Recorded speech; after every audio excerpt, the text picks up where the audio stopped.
It is Sports Tonight Live that you're watching. The Chelsea-Liverpool game is playing out in the corner. The guys are keeping you updated. Of course, if you don't know, which I'm sure you do, Chelsea are 1-0 up and look like they're going through to the final.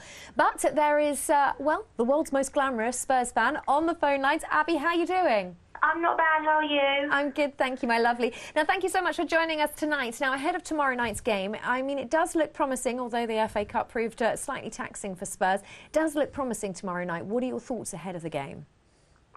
To be honest with you, I mean, I think everyone's kind of thinking it's going to be quite a hard game. I mean, they gave us a good run last week. I mean, that was at home. I mean, everyone will know that it wasn't a great performance from our point of view. And especially going up to Bramall Lane, it's a hard place to go. But I think the difference is this week, you know, they can't just sit and defend. They've got to come at you. They've got to get a goal. So it's good for us. It leaves it way more open for us to go and attack. And I think we've got enough quality, and we should do to beat them, even if it is away from home. Yeah, definitely. I think you're right that it's going to prove difficult being away from home. Now, Spurs haven't reached a final since 2009. It is a tricky time with Spurs, isn't it? There doesn't seem to be, there's no massive progression. Why is that? To be honest, I think it's always changing managers. I mean, we never have any stability. I mean, we're a selling club. We sell our best players, and then if something goes wrong with the managers, we get a new manager.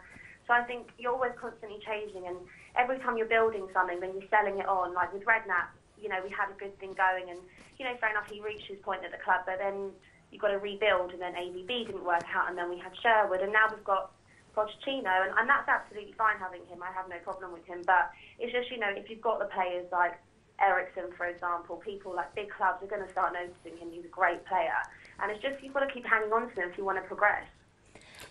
And we've joined in the studio. Sam's eager because I know last time you had a little bit of a chatter about who was going to beat who. Abbie, I'll be fair to you. I did sort of call it. Your inconsistency is what I'd be massively fearful of. You know, you beat Chelsea, then lose to us. Yeah. OK, we had a new manager and all that. But is that a little bit... Do you think if it gets to sort of half-time and it's still 0-0 or possibly Spurs are 1 down, do you think it's going to get a little bit jittery with the players? Do you think the players have got the bottle for cup competitions? Well, you'd hope so. I mean, we've still got quite a few English players in our side, so they do know what having a cup means and what being in a cup and domestic one means to the club and to the fans as well. But, I mean, they're international players. They should know what winning a cup means anyway, and, you know, what it would mean just to the club and to the fans. But, I mean, we are very inconsistent. That's always been our biggest downfall, our biggest problem. So I apologise for saying that we were going to win 3-1. A humble Spurs fan, we like it. Now, there is transfer rumours. Vlad Chiriches is, well, being talked about. I know the transfer rumours are sort of all over the place, as always. Do you think that's likely to happen? Will we see him move to Roma? I mean, it's possible.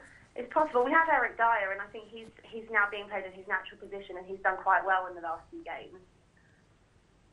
OK, and I'm going to ask for a score prediction for the game tomorrow night. What the heck? We'll just want to hear what you think.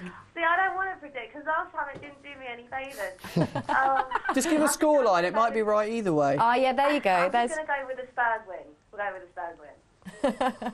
To be honest, I think that is likely, and it looks likely that they'll be playing Chelsea in the final. Do you actually think that they stand any chance? I don't want to sound too not optimistic, but I think that it's going to be a tough one if they meet Chelsea in the final. Oh, it'll be absolutely ridiculously difficult. But if you go back a few weeks ago, we played ridiculously well against them. So there's no reason why we can't. We beat them at home, so we can beat them at Wembley if that's the case. So why is it, do you think, that Spurs can pull wins like that out the bag?